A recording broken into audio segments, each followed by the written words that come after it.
ഞങ്ങളിത് പരിഹാസത്തോടു കൂടിയാണ് ഇതിനെ നോക്കിക്കാണുന്നത്, ഗൗരവത്തോടു കൂടിയല്ല, പരിഹാസത്തോടു കൂടി ഈ കേസെടുത്തതിന്. ഞങ്ങളതിനെ നിയമപരമായും രാഷ്ട്രീയമായും നേരിടും. എന്തായാലും ആ ഗാനം, ആ പാരഡി ഗാനം എത്ര പേരെ വിഷമിപ്പിച്ചു എന്ന് ഞങ്ങൾക്കിപ്പോൾ മനസ്സിലായി. എത്ര പേര് ഇത് ഈ പാരഡി ഉണ്ടാക്കിയതാണോ കുറ്റം, അയ്യപ്പൻ്റെ സ്വർണം കവർന്നതാണോ കുറ്റം? ഞാൻ ചോദിക്കട്ടെ, സ്ത്രീ പ്രവേശന കാലഘട്ടത്തിൽ മുഖ്യമന്ത്രി നടത്തിയിട്ടുണ്ടല്ലോ പ്രസ്താവന. CPM-ന്റെ നേതാവായ സ്വരാജ് അയ്യപ്പനെയും മാളികപ്പുറത്തമ്മയെയും അധിക്ഷേപിച്ചുകൊണ്ട് പ്രസ്താവന ഇറക്കിയിട്ടുണ്ടായിരുന്നല്ലോ. അപ്പോഴൊന്നും കേസെടുക്കാത്ത ആളുകളാണ്, അപ്പോഴാണ് മതവികാരം ഇടപെടാത്ത ആളുകളാണ് ഇവർ.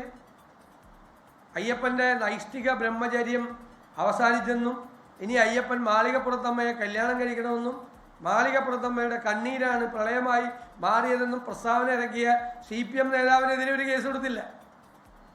അതൊക്കെ ഞങ്ങളെ കൊണ്ട് ഓർമ്മിപ്പിക്കരുത്. എത്ര അധിക്ഷേപകരമായിട്ടാണ് വിശ്വാസത്തെ, ആചാരങ്ങളെ എത്ര അധിക്ഷേപകരമായിട്ടാണ് മുഖ്യമന്ത്രിയും CPM നേതാക്കളും സംസാരിച്ചത്. ഇപ്പോഴത്താണ് ഒരു മതപരമായ ആചാരത്തോടൊക്കെ ഒരു സ്നേഹം CPM-ന് വന്നത്. അത് കൊണ്ടു. അപ്പം അയ്യപ്പൻ്റെ സ്വർണം കവർന്നതോ ആചാരലംഘനം നടത്തിയതോ ഒന്നുമല്ല പ്രശ്നം, ഒരു പാരഡി ഗാനമാണ് പ്രശ്നം. എത്രമാത്രം ഒരു പ്രസ്ഥാനം അധപ്പതിച്ചിരിക്കുന്നു, എത്ര താഴേക്ക് പോയിരിക്കുന്നു. ഞങ്ങൾക്ക് തന്നെ നാണക്കേടാണ്. ഇവരോടൊക്കെയാണല്ലോ ഞങ്ങൾ ഈ യുദ്ധം ചെയ്യേണ്ടതെന്ന്. അത്ര നാണക്കേടാണ്. ഈ കേരളത്തിന് യോജിച്ചതല്ല ഇത്. എല്ലാവരും ചിരിക്കുകയാണ് ഇത് കേട്ടിട്ട്. കേസെടുത്ത കാര്യം പറഞ്ഞു സാമാന്യ ബോധമുള്ള എല്ലാവരും ചിരിക്കുകയാണ്. ഇവർ ഈ തോൽവി ഇവരുടെ സാമാന്യ യുക്തിയെ വരെ നഷ്ടപ്പെടുത്തിയിരിക്കുന്നതെന്നാണ് കാണുന്നത്. ഈ തോൽവി, ഈ പരാജയം എത്രമാത്രം കനത്ത ആഘാതമാണ് ഇവർക്ക് വരുത്തിയിരിക്കുന്നതെന്ന് ഇതിലൂടെ വ്യക്തമാണ്.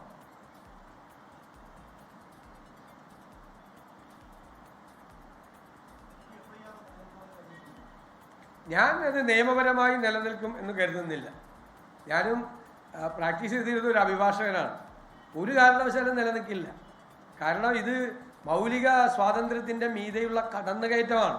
സുപ്രീം കോടതി സമാനമായ കേസുകളിലെ കൃത്യമായ വിധികളുണ്ട്. അതൊന്നും പരിശോധിക്കാതെ വൈരാഗ്യം കൊണ്ട് മാത്രം കേസെടുത്തിരിക്കുന്നു. ഇതൊന്നും നിർത്തിക്കാൻ വേണ്ടിയിട്ട് ഇത് കേൾക്കാൻ പറ്റുള്ളതാണ്. അതാണ് പ്രശ്നം.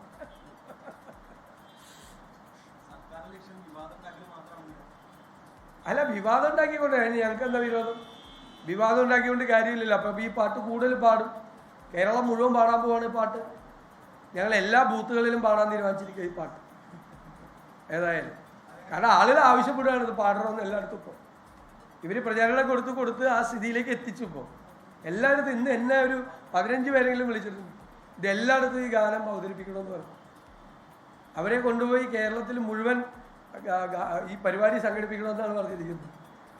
ഈ പാടിയ ആളുകളെ കൊണ്ട് കാസർഗോഡ് മുതൽ തിരുവനന്തപുരം വരെ നടത്താൻ സാറ് മുൻകൈ എടുക്കണം എന്നാണ് എന്നെ വിളിക്കുന്ന സാധാരണക്കാരായ ആളുകൾ പറയുന്നത്. അപ്പോൾ പ്രചാരം കൊണ്ട് കാര്യമുണ്ട്.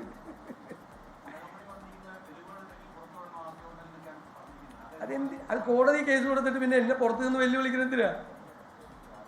കോടതിയിൽ കേസ് കൊടുത്ത് കോടതിയിലല്ലേ ഹാജരാക്കണത്. അത് ഉറങ്ങാൻ പറ്റാത്തത് ഇതിനൊക്കെ കൂട്ടുനിന്ന് കഴിഞ്ഞാൽ പിന്നെ എങ്ങനെ ഉറങ്ങണത്? ഇതിൻ്റെ അത് വളരെ സിമ്പിളാണ് കാര്യം. ഞാനല്ലല്ലോ പറഞ്ഞത്.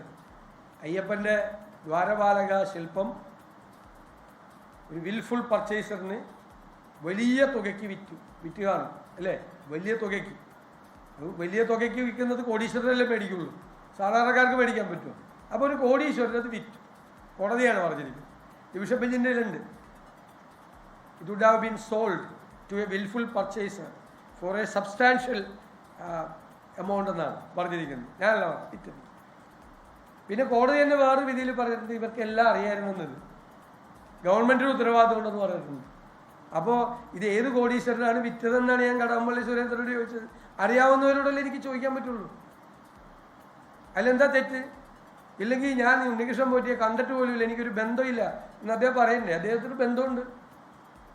അപ്പം പിന്നെ 2 കോടിക്കാണ് എനിക്ക് നോട്ടീസ് അയച്ചത്, മാനം പോയെന്ന്.